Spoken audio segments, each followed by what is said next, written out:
그래서 어떤 문제를 해결해 나가는 하나의 방향성인 거죠. 그리고 이렇게 해서 상태화를 알고 부피질의 이제 문제를 이해하고 고피질을 이해해서 그래서 신피질로 만든다.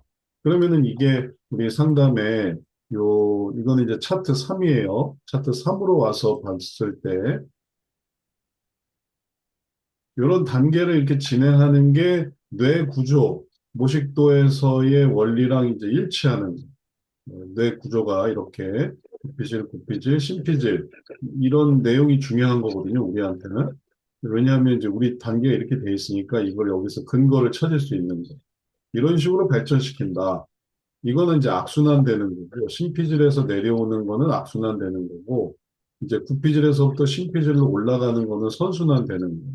그래서 이렇게 선순환되는 과정이 단계별로 이렇게 진행하는 그런 이제 상담의 흐름이 되는 거예요. 그럼 이게 이제 상담이 진행이 되는 거예요. 그런데 요렇게 되는 것이 이제 기본적인 진행이지만 이게 잘 안 될 때가 있어요. 방법을 썼는데 이 방법의 어떤 대상이 이제 우리가 이제 사랑하라, 이해하라, 말하라, 행하라, 확장하라, 통찰하라 6개 방법을 쓰는데 요것만이 전부가 아닌 거예요. 왜냐하면 이 1차 원인이 이제 이게 안 돼서 문제인 줄 알았는데 그 밑에 여기에 대항해서 방법론으로 이렇게 가는데 이 부분이 뭐에 영향을 또 받고 있냐면 2차 원인이 있기 때문에 이것만으로 뭐 이제 love no speak to 그다음에 image insight를 하는 게 한계가 있는 거죠. 실제 상담에서.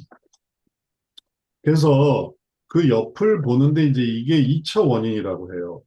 그리고 이제 이 2차 원인이라는 개념은 어디서 나오냐면은 이렇게 올라가는 건데 옆에 영향을 주고 있는 그 옆에 조금 더 확장하는 거죠. 범위가 바뀌는 거예요. 이 좁은 의미에서의 그런 어떤 변화의 범위로 생각하면은 한계가 있어서 그 옆을 좀 더 이렇게 넓혀보는 거. 여기서 그림으로 본다면은 네, 여기를 이렇게 넓혀보는 그런 개념이 돼요. 주변을 좀 더 살펴보는 거죠. 그럼 여기를 이제 범위가 늘어났다고 해서 2차 범위라고 하고 또 2차적인 원인을 찾는 거죠.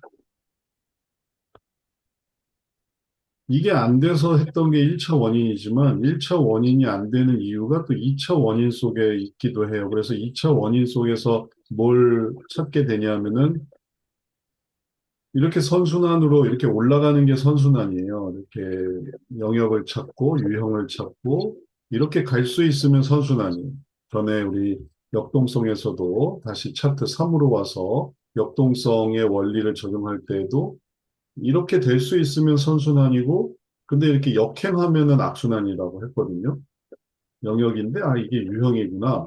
유형인데 감정이구나. 이런 식으로 따라오면은 선순환이에요. 근데 반대로 이게 잘 안 따라진다든지 예를 들면 영역에서 유형으로 넘어가야 되는데 이게 안 된다. 이게 안 되는 거예요. 왜냐하면 이제 이런 영향이 있으니까 그 사람이 되게 악순환적으로 생각하고 있으니까 여기서 이게 안 되는 거예요. 그러면은 이게 아무리 방법을 써도 안 먹혀요. 방법이 문제가 아니에요. 어떤 범위가 문제였던 거죠.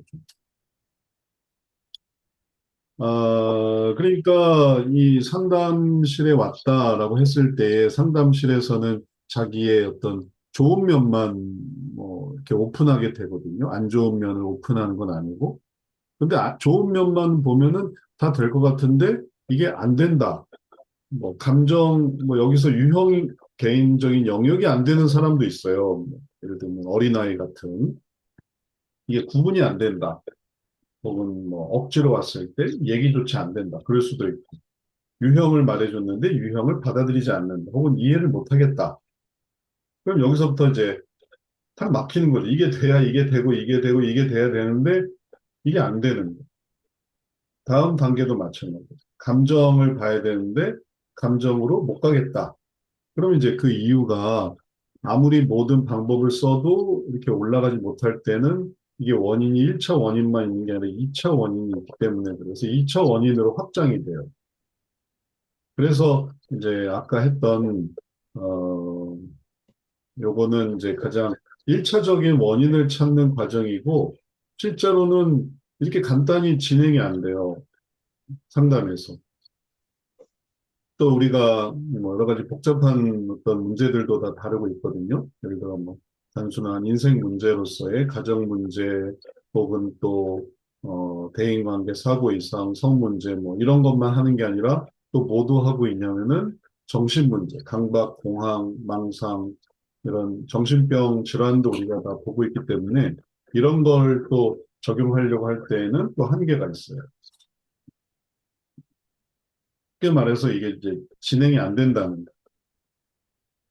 그래서 진행이 안 되는 부분을 이해해서 그것을 돕기 위해서 아까 우리가 봤던 이 2차 원인을 보고 2차 원인 속에서 뭘 찾게 되냐면은 그 사람의 영역이 역경이 되고 그다음에 유형이 안 이루어져서 유실이 돼서 그게 이제 다시 돌아가고 이러는 거에는 악순환 사고 활동이 있다는 걸 발견하는 거예요. 그걸 발견하면 이제 이걸 2차 원인이라고 해요. 악순환이 있구나. 이 부분 자체에 있어서. 이것도 알아내기가 쉽지 않은데, 우선은 1차 원인을 찾고, 그 다음에 2차 원인. 이건 원인이라는 건 범위라는 개념으로 생각하시면 되겠습니다.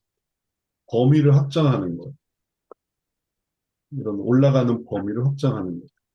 뭐 예를 들어 땅을 파야 되는데 땅이 안 파진다. 그러면은 왜 안 파지냐 하면은 거기가 안반지대라서 그런 거다. 이제 이렇게 이해하시면 되겠습니다.